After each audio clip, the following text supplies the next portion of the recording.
How's it going, everybody? Welcome back to the Lucky Trader NFT show. I am Preston Johnson here in the Bets TV studios with my co-host producing over there, Ham. How are you doing today? How was your weekend? Was it good? You surviving? He's getting his mic set up. He's figuring things out. We have Lambert Chu from Lucky Trader, previously the New York Yankees, previously MIT. He'll be coming on briefly, but I just wanted to make sure, Ham, your Thanksgiving, your holiday was good. Everything is well. You're hanging in there. I'm good. Thank you for asking. There's a lot going on in this space, just trying to keep up, stay above water. Family's good. Family's good. Nice. Yeah. Everything's good on our end. It was fun. It was relaxing. We just hung out down here in Southern California. So all is well. Glad to hear it. You have a couple of good questions for Lambert. We're going to dig in with him. You can go ahead and put him through whenever you're ready. But I'm gonna cut to you later on the show. We'll give him some time to give us a little bit about his background, because I don't know much about him outside of the MIT and the Yankees, which, I mean, the Yankees is right up my alley. And now he's turned his time to NFTs, which is pretty impressive. So with that, we will bring in Lambert. Welcome to the show, man. How are you doing? Pretty good. Thanks for having me on. Good to see you, Preston. No problem at all. Of course. So tell us, I guess, your background post high school. You go to MIT. And then just give us the brief, Lambert Chu 5-minute background check, I guess we'll call it. For sure. I'll give you a quick spiel on that. So went to MIT, like you mentioned, studied computer science and business over there. Actually started getting into the startup world and tech world later on in my student journey, and actually started a company with a couple of friends out of college. It's called Point. We actually created this thing where it can predict what you're typing when you're writing an email on Gmail. And if that sounds familiar, it's because Google ended up releasing the same exact thing a few months after we did. Literally the same exact feature idea. So yeah, turns out the company didn't exactly pan out. We did go through Y Combinator and raise around and stuff like that. But ultimately it was a little too hard to compete with a company like Google. And that's when I decided to, revisit what I wanted to do. And, I was always super interested in data analytics and stuff like that, and sports, obviously. Played baseball pretty much my entire life growing up. Okay. So then that's when I decided to go into working for sports, working for the Yankees. Happened to choose a particular time that wasn't the best. Started right in the beginning of 2020. I think we all know what happened then, what happened to the baseball season. It got delayed quite a bit. So that was a crazy experience. But then, just by coincidence, around the same time, there's NFTs started taking off, especially NBA Top Shot. And for me, that was another perfect blend of things I was super interested in. There's tech, crypto space that I've always been keeping an eye on, plus the sports world. And kind of NBA Top Shot was my foot in the door into NFTs. And I think it's probably the case for a lot of people. So let me ask you. And yeah, I think the rest. I'm going to put you on the spot a little bit. So the Yankees thing, did you leave on your own accord, or was it one of those things where the timing was so bad they just had to let some people go and that was that? Yeah, it was mainly on my own accord. I think typically the position I was in was kind of a 1-year thing, but they wanted to extend it for another year. And that wasn't something I was wanted to pursue at the time. But I definitely was looking for other opportunities with the Yankees and in baseball, and juggling that with, opportunities in the NFT space. And I ended up rolling with Lucky Trader. Beautiful. So then give us a little rundown on what you've done so far with Lucky Trader. Still fairly new as a platform, at least, publicly. We've done a few shows, had some good people on, but tell us what it is that you're bringing to the table and, why it's valuable to everyone else. Yeah. So, NFTs, there's a lot of number stuff going on. Everybody wants to know exactly what to do, how much things are worth, blah, blah, blah. I'm sure you understand how crazy it gets. So a big part of my responsibility is to try to boil things down to numbers and help people understand it and put that into our product, which is the website. So I think the most notable things you could see on the site right now that I worked on were rarity scores for NFTs. That's something that people are always clamoring about. Price estimations also, and then that's kind of a general NFT side of stuff. And my time is also kind of split with the Know Your Horses guys too. And those guys work exclusively on the Zed Run NFT horse racing game. Hopefully our audience has a good idea what that is already. But I spend probably half my time working with Ryan and Tyler from the KYH side, kind of just breaking down the game, understanding how the mechanics of the game works, finding kind of like dissecting the best strategies and how to play the game, and help them build out their website too.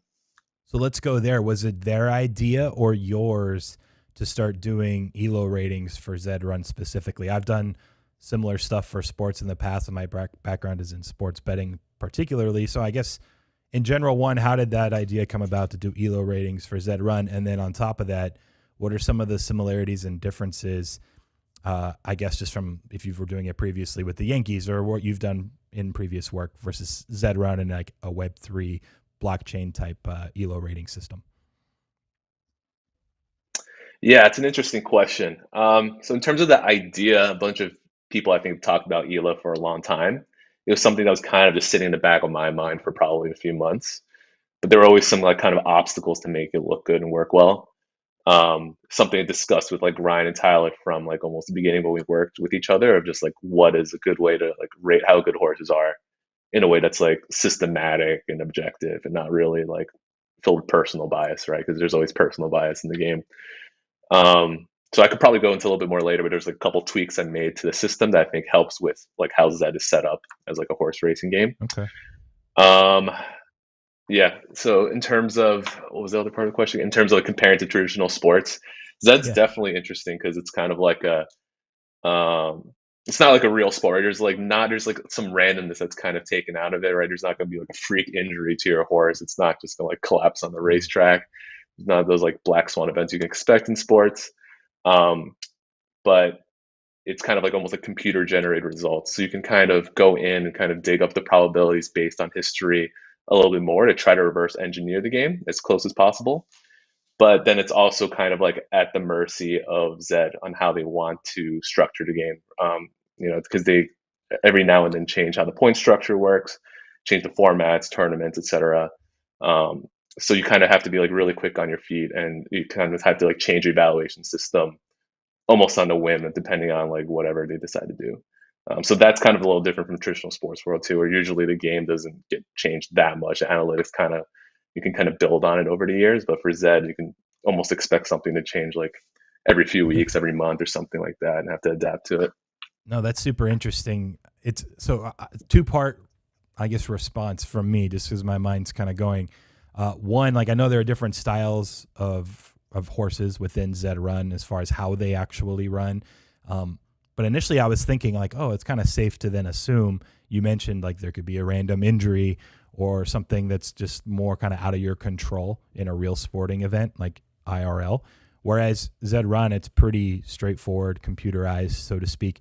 I was gonna say like Zed Run might actually be less variance and versus what you would see typically in a sports market.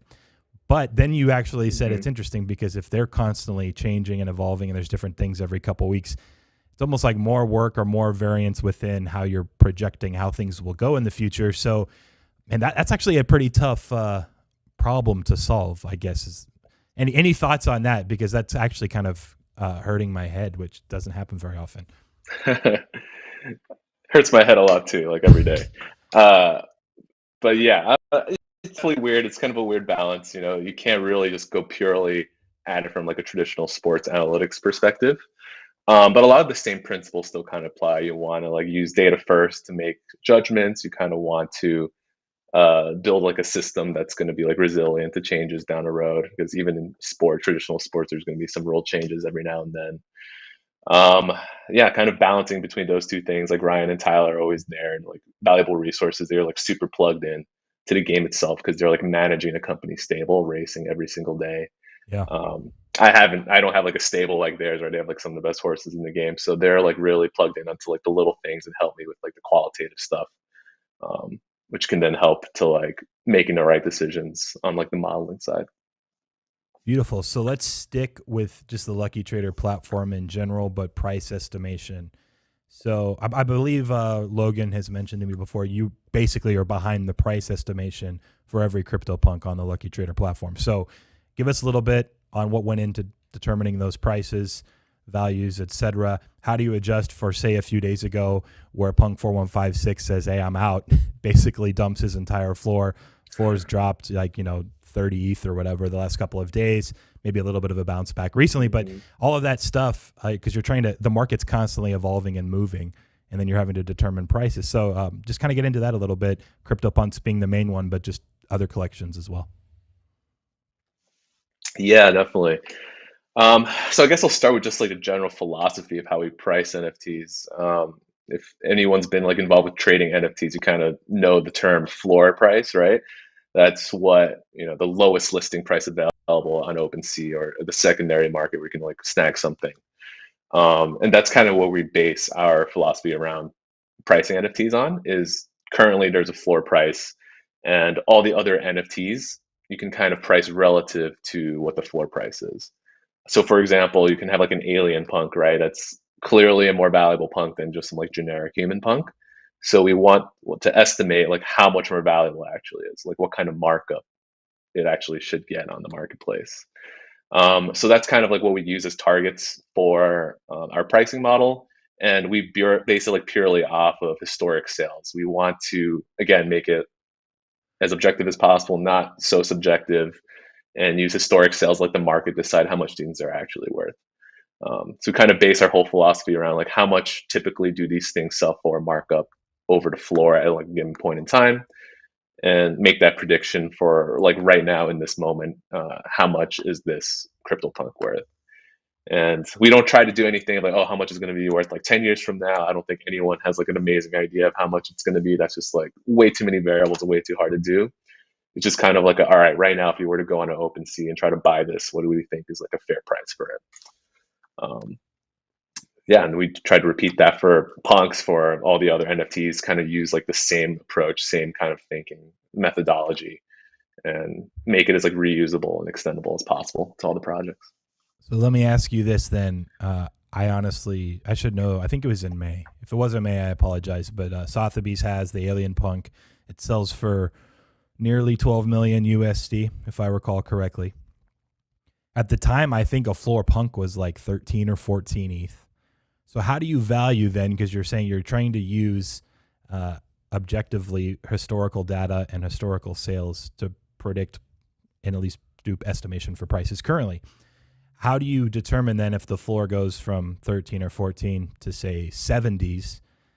Is the Alien Punk worth 6 to 7x 12 million, just like that? Like, is it direct? Like, how are you guys, if we can get into a little bit of the detail on how you're gauging those discrepancies or those moves in the market relative to some of these, like an Alien where there's not much historical or data, right? Because there's a couple big sales, and other than that, there really hasn't been. Yeah, no, it's a great observation, actually. It's super hard to tell if it just like scales like linearly like that, right? Like, oh, if floor goes up by 10x, is the top tier punk going to go up by 10x also? Yeah. And right now it's hard. It's like such little liquidity. It's like hard to know for sure. From what I've seen, it seems like it's like tapers off a little bit and doesn't necessarily go up all the way to 10x. But for the most part, it's actually pretty close from what we've seen. I think it's like a safe assumption to make. All right, if it's 10x, we can just use 10x for now and use it as like a rough market estimate until there's some kind of listing. So we also do look at like listing prices. If like there's certain trades listed at a certain price, that could actually lead to the model updating, saying, all right, we listed it for this price, maybe it's not selling. We have a feeling that, it's probably going to be worth like that amount, maybe a little less than that amount. And then we like update everything accordingly. So if our estimate is like way too high, someone listed for lower, then we'll change it so that our price estimate is actually lower. It's like new information that's coming in from the market, right? So that helps a lot. And there's also sometimes just like crazy sales, right? I think it was like a month or so ago where someone did like that whole like flash loan thing where they bought a punk for like some obscene amount, like thousands of ETH or something. we just threw that out. That wasn't like a real sale. So it's like there's like no way we can use that in our pricing model. It would just like break everything. That's fair. So we also have to watch out for stuff like that, right? Yeah. Totally. Okay. A lot of challenges for sure. I mean, there's way more challenges than should be put on your shoulders alone. And what's great about it though, like what's fun and exciting as someone that doesn't want to get this deep into it, but it's so new that theoretically there are edges to be had, right? That's what my background is in, is finding an edge and betting it and knowing that long term it's probably going to pay off. And if you're pricing stuff and determining these estimations, you're using the Lucky Trader platform or not, if there are edges to be had, you can be profitable with them. So then the question then goes to my producer, Ham. who messaged me yesterday, and he said, hey, over the weekend in Ham, you can turn on your mic, get ready to talk. He's like, I saw something in a certain collection that was ranked 250th on Lucky Trader's platform, but on Rarity Tools, I believe it was about 2,500th. So why the big discrepancy there? Ham, you can get into more details. Let them know the collection and kind of what you were looking at specifically. Yeah, I think in general, the question is like consensus. So I think a lot of people are using Rarity Tools right now, and Lucky Trader is a new Rarity tool option. But there's some discrepancies, and I don't know if it has to do with the complexity of the collection. So for example, I was looking at Deadfellas, and I know Deadfellas has not just like the trait rarity, but also they have like another set of rarities that needs to be taken into account. So there was a discrepancy between Rarity Tools and Lucky Trader's rankings. So I'm wondering, you know, why the discrepancy, and like as a community that could be very problematic because we're going to need a consensus, right? So any thoughts on this, Lambert? Yeah, you actually brought up a spot on example. It's really good of like a difference between symbols. So looking at like Deadfellas right now on Rarity Tools, you already brought it up. They have like a few extra like attributes that they're counting towards a rarity score. So I guess like a little context for people in Deadfellas that don't know Deadfellas, there's like certain grades for their traits, right? There's like a rotten grade, which I guess is like the most valuable. You want it to be like rotten if you're dead or something. And then there's there's like other damaged or something, or like not damaged, Yeah, as so I like other brought it up as tiers, well. right? I brought it up as well, the collection. So for people who aren't familiar with it, they could take a hmm look at it. So like, for example, looking at this rank number 1, you know, we have leopard, pimp coat, and so on, and like the traits that you can see. But on the right, you'll see that there's also these grades. So for example, with the body, there's damaged, fresh, and rotten. And then for the mouth, there's damaged, fresh, and rotten. But then there's also the different traits of the mouth. And so this adds complexity. And so just to give everybody an idea of what we're talking about here, if you want to speak to that a little bit. Yeah, exactly. So that's exactly how it looks on OpenSea. That's like the actual like NFT metadata. Like if you were to go to click on OpenSea and open up the properties, that's what the grades are going to be. So what Rarity Tools does is they add an extra 3 columns for the number of like rotten, the number of fresh, number of damaged. And that's their choice in basically changing the rarity scores completely. It's going to completely impact like how these things are like graded relatively to each other and change up the whole ranking. For us, we want to just have like a consistent out of the box approach. Like Rarity Tools, like a lot of these collections, you kind of have to pay to get in. They'll like put their own spin on the rarity sometimes, which is like a totally fine way to do it. For us, we just want it to be fast. Like right when a reveal happens, we want to use the same consistent approach for like every single collection, ideally, and then spit something out right away after a reveal so people can like start sniping on OpenSea as soon as possible. And that's why we don't add those extra columns. And that's why the rarities end up looking different. The discrepancy is pretty big. That's actually really surprising to me. Haven't dug into like the tiny details of like why it's that big, but it does make sense why like things get changed up a lot, because they're just adding like new features that don't exist on OpenSea. It doesn't exist in the actual metadata of the NFTs. These are just kind of like new things that they're adding that, in their opinion, make things better.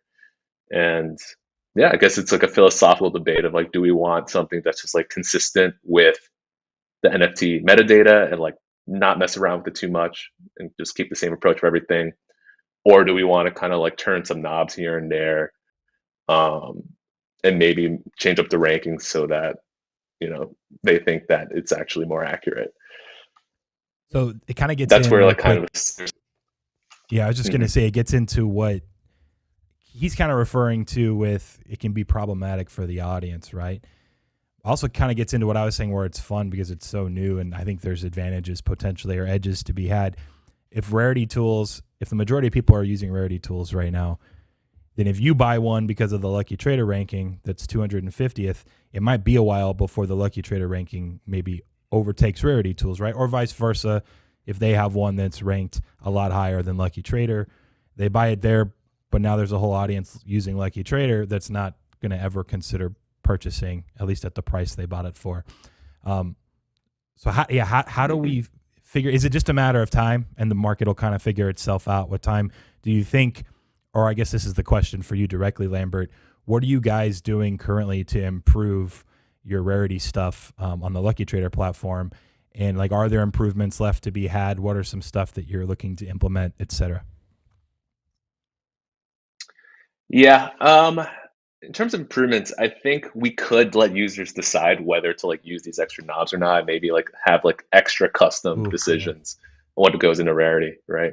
Because I think right now this is like kind of just out of the box. It's going to be objective and it's going to be fine as long as like we're processing all the metadata and like calculating it for you. Like it's going to be at least consistent. And like for example, like maybe someone noticed that like our numbers 1, 2, 3, 4 were very different than Rarity Tools is. It's because they chose to remove like the 4 one of ones.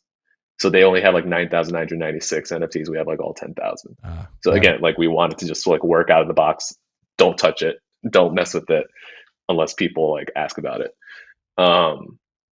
So yeah, I do think though, like letting people mess with it could be a cool idea. I think Rarity Tools does have like this option to like turn on and off like custom settings, which is really cool. And we should probably have something similar to that. And I think that would be like a good next step for us.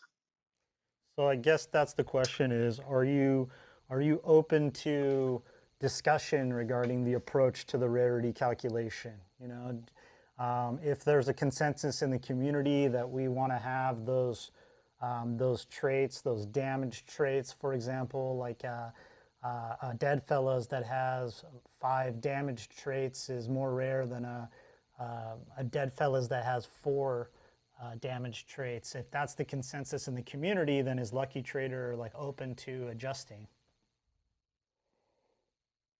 Yeah, it's a great question. I think in that case, it's probably a good idea. What we want to do again is just try to, it's just like a number. At the end of the day, the market in terms of like how someone values it can be just completely on the art, can be on like who owned it last or something like that. It could just not be based on rarity at all. And I think we actually see it for most sales. Like people don't actually buy purely based on rarity. Yeah. A lot of it is also subjective, just how much they like it, right? But yeah, I think in general, I think it's always a good idea to keep tabs on what the community wants. Maybe we'll add some features to let people play around with how what gets included and what doesn't. But at a certain point, I mean, I think like scarcity, calculating how scarce something is, there has to be some like subjective truth to it or objective truth to it, right? There's still like only like one, like let's say like one count of one trait or something in this entire collection. We need some way to tell people that that's the case. Um, No, that's big, Balancing that's act big is hard, time. but I think like yeah. I was just gonna say Hmm. early Right. on, I wish I had learned my lesson sooner. That all I needed to do was buy hoodie CryptoPunks. Instead, my approach was immediately 100% like look at rarities. Oh, like there's a discrepancy here. These are undervalued. I'm going to look at these ones.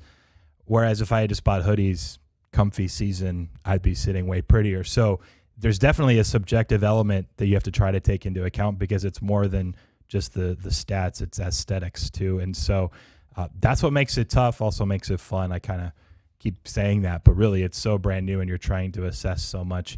But that is interesting. And down the road, kind of to Ham's point, yeah, if the community's like, hey, look, it should be this way, then I think it will be a matter of time before the platforms, whether it's Lucky Trader or others, kind of are using the community's, I don't want to call it a vote, but almost like, you know, what they prefer as something that they can implement directly for each collection. Yeah, I get his point, which is like it shouldn't matter really like what we think it should be. The numbers should tell the story of the statistical rarity, which is his point. I just, you know, when they released that particular series, like that was the understanding, was that like if you have something that has all rotten, it's more desirable. Now, whether it's more rare or not, I guess, again, it should be an objective thing.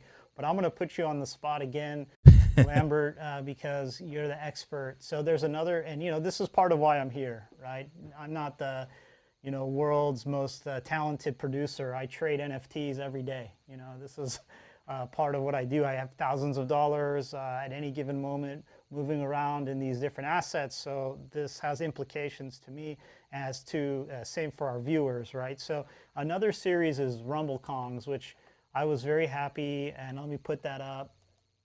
I was very happy to see that was listed on Lucky Trader. And Rumble Kongs has a couple of different things to think about. One is the visual rarity, but the other is the gameplay rarity, which is the boosts. So when you have a project like this, how do you approach that? You have visual rarity, and then you have performance rarity. How would you look at something like this?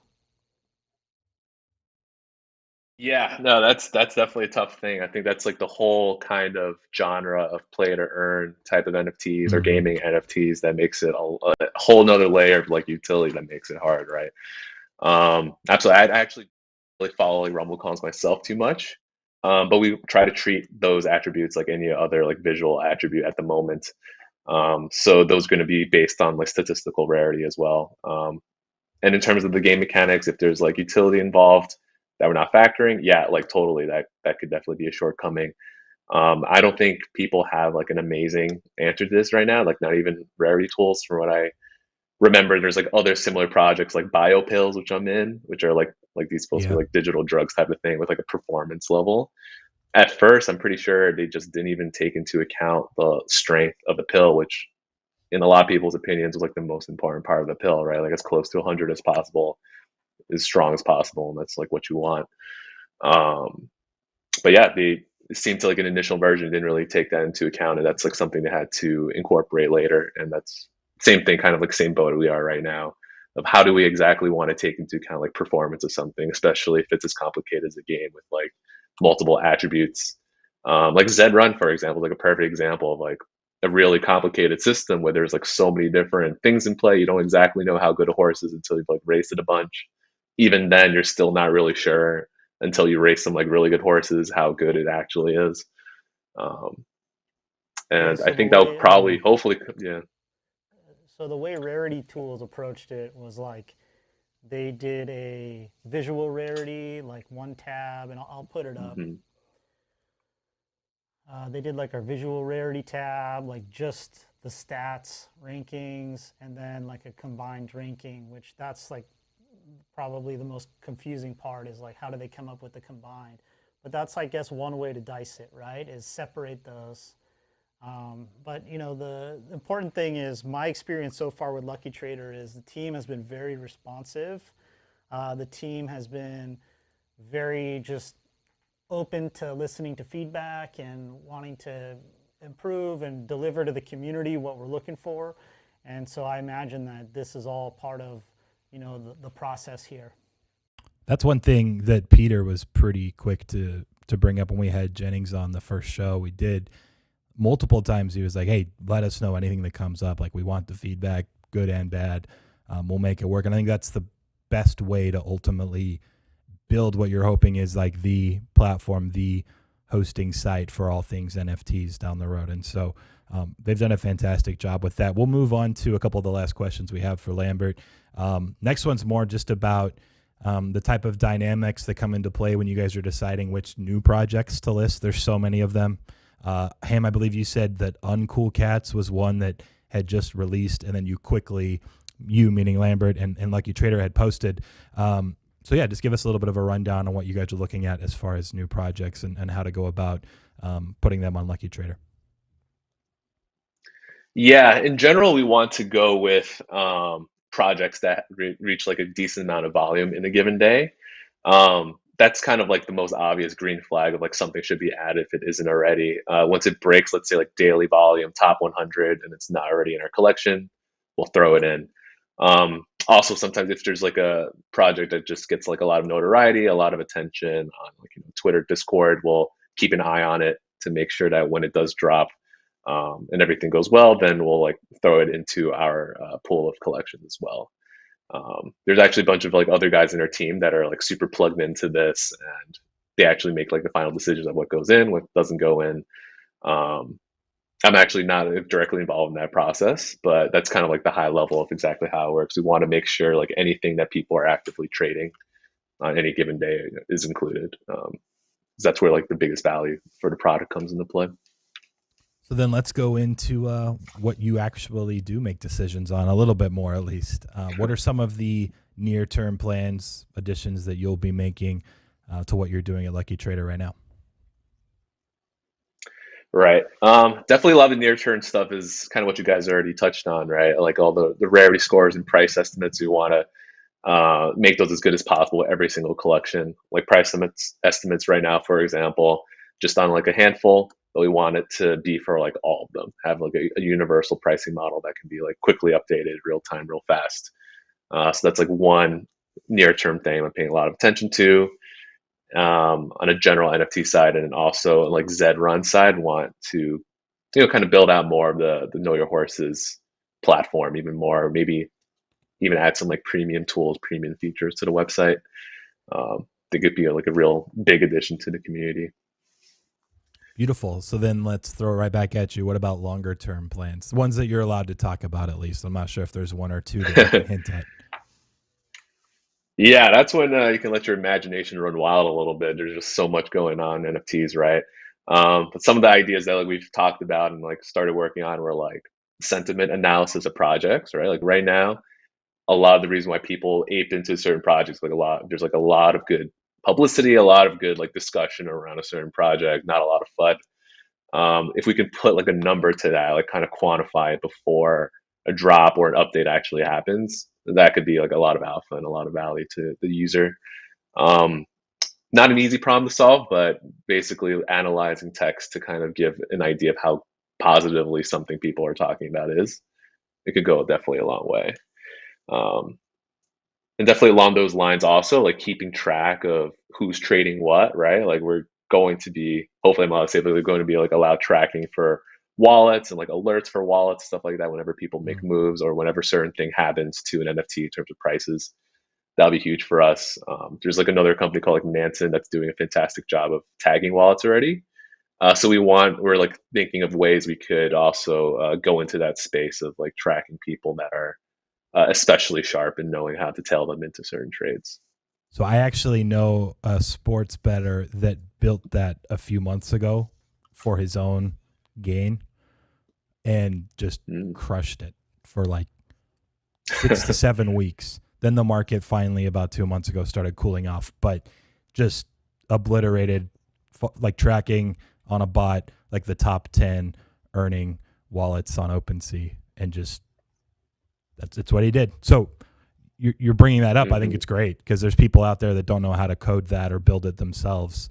And if there's a few influencers, whether they be online, like Twitter or whatever, or actual wallets that you just know are doing well, especially if they're flipping, those are worthwhile to have like notifications on or whatever it may be. So I love that one. It's smart, and someone else already did it, and I know it worked for sure, especially during the bull runs. So love it. I think that's great. Any last thoughts from you, Ham? I have some just general comments about how difficult what you're doing is. You know, I mean, first of all, the space is moving so fast. There's so many projects. They're being released every day, multiple projects. You're trying to get the new projects that have a lot of volume up. I mean, there are a lot of new projects that get good volume. And so this is very complex and it's hard to keep up with. So, I mean, you know, how are you just handling that? Just how fast paced the space is and just like all that's going on right now. Oh yeah, it's super hard. So a lot of credit to like the engineering team and like the data engineer and our team, like to keep up with all the data that's getting pulled in. We have like apparently thousands of jobs just like running constantly, pulling data from who knows where, loading it into our database. And yeah, sometimes things break, sometimes things don't refresh as quickly as we want to, but I think the entire team does like an amazing job of staying on top of it and making sure that a product is like up and running for as long as possible. Um, yeah, and I think there's just, still a lot of people still trading, still a lot of people that still have questions about why things are the way they are in NFT markets, and we just got to keep pushing for like a better product and building more stuff out. For sure. Hey, Lambert, we appreciate your time. Real quick, before we let you go, let people know where they can find you on Twitter or wherever else. If you guys are doing shows, a Lucky Trader that you're a part of as well, feel free to plug those. For sure. Yeah, on Twitter you can reach me at Lambert Chu _. Hate the underscore, but my name was taken. Um, yeah, it's just my full name. There it is, and that's probably the best place if you want to DM me or follow me or whatever. Cool, man. Easy enough. Thanks again. We will be in touch, and Awesome. yeah, enjoy your week. Cool. Thanks. You too. Yep. See you guys. Take care. See ya.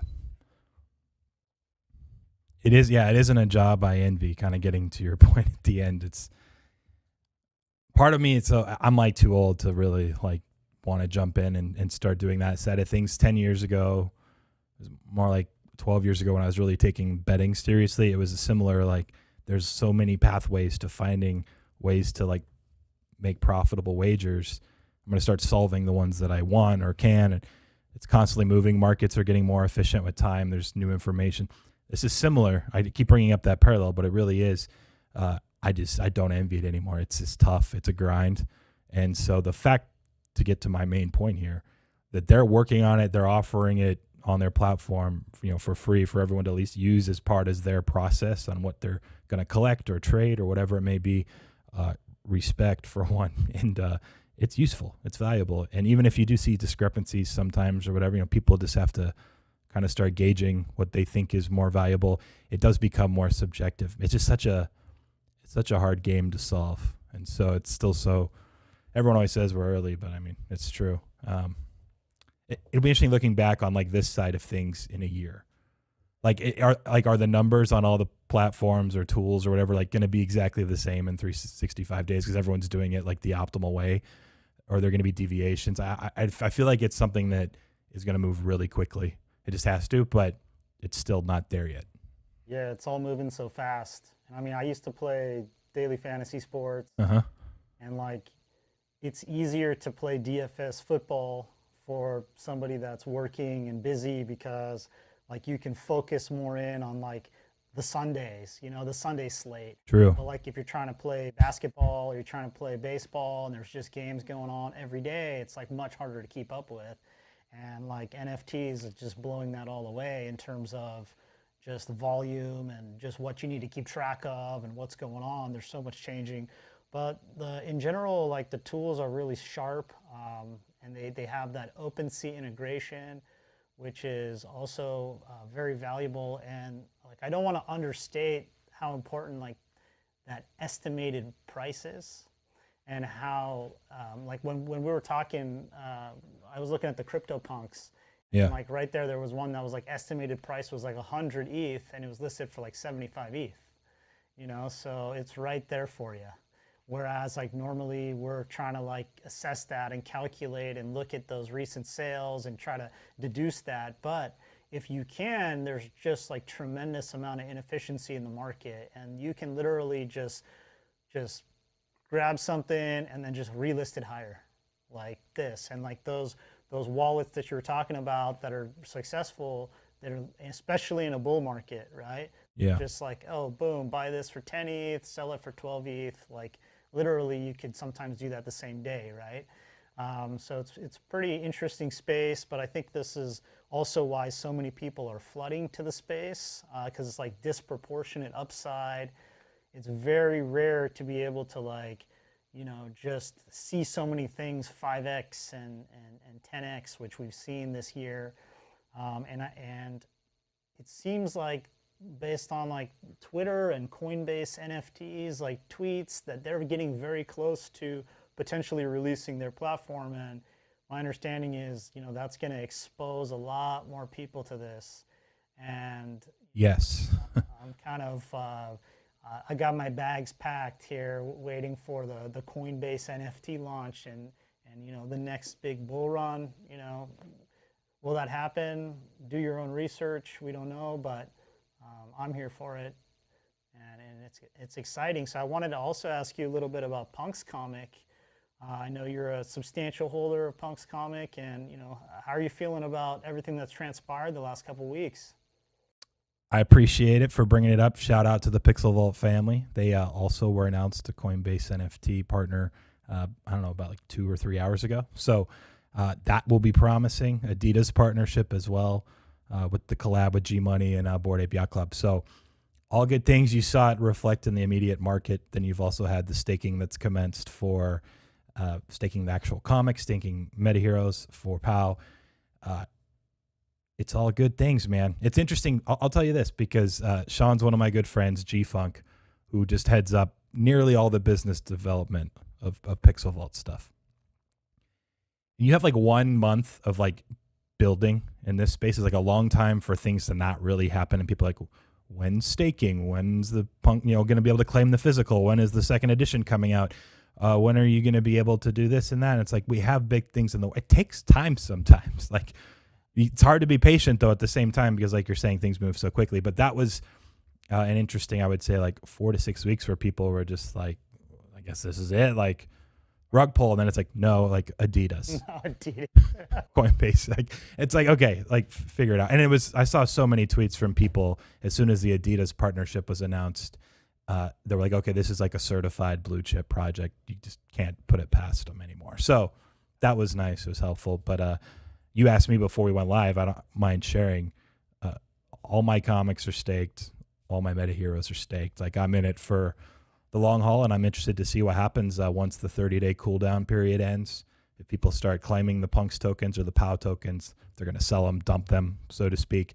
If people are just going to hold and keep the stake going strong, the comics, it's 2 years to get max value. So it's a while. But if you're forward thinking enough and if it's part of your game plan and process, I think it's worthwhile. So yeah, we will see. I think it's a project that is not like, there's not like a lot of flippers in Meta Hero.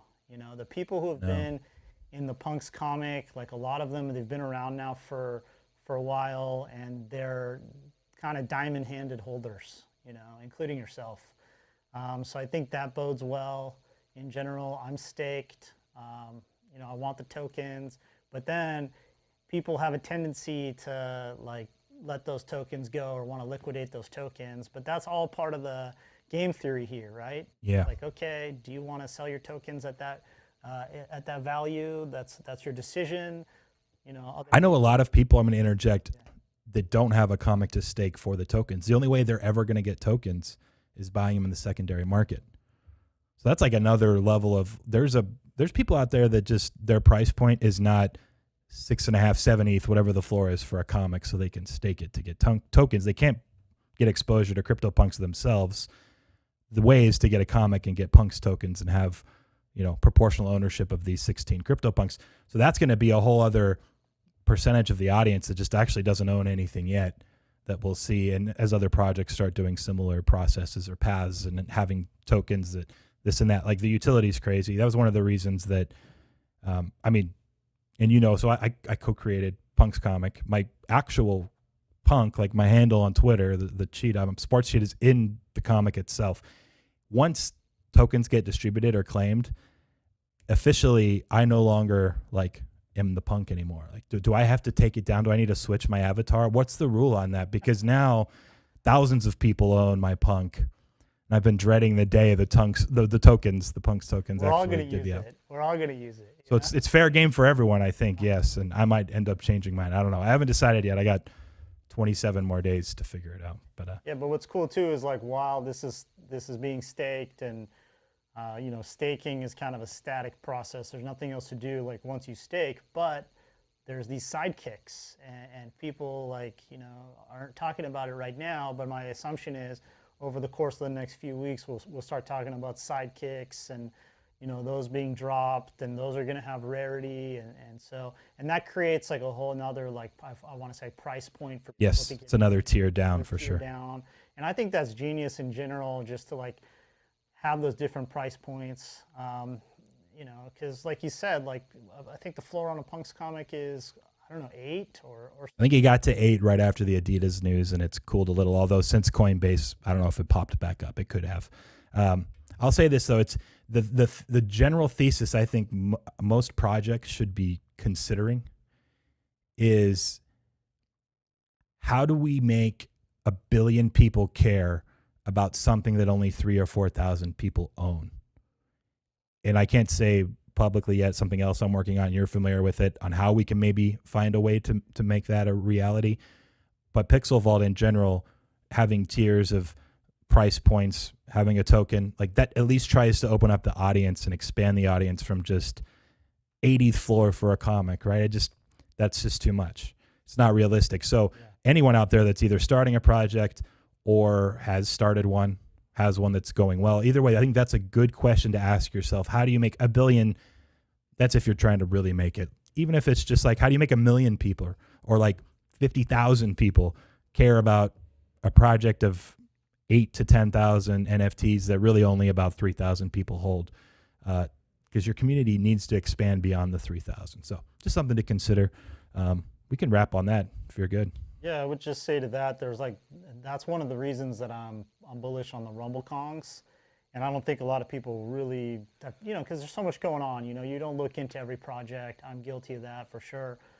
But basically their game plan is when the game is being played, like anybody will be able to play the game. Anybody will be able to jump in and play the basketball game. In order to do so, they're going to need to use a Kong. They don't need to own the. It's like your key to play. So like it's like your entry fee. So let's say there's like a $10 pickup game, and you pay $10. Well, my understanding is the Genesis holder of these Kongs are going to passively be collecting on those entry fees. Nice. How many Kongs do you have? Are you allowed to say? I have 7.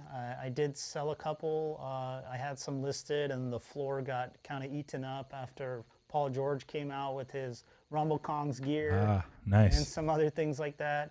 But one of them is a pretty rare fur, and they're all pretty good boosts.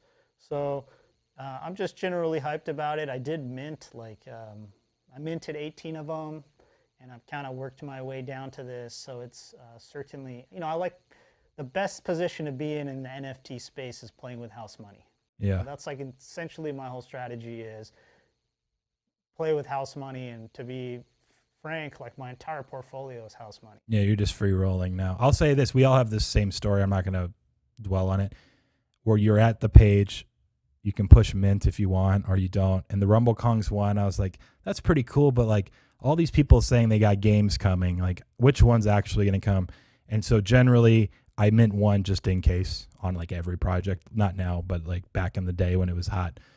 So I only have one, but I easily should have I could have fired 20, 30, 40. I just didn't have it in me. I don't know why. I was like, there's just too many projects now promising games. And then sure enough, you got NBA players rallying around it. And I think it's going to be fun.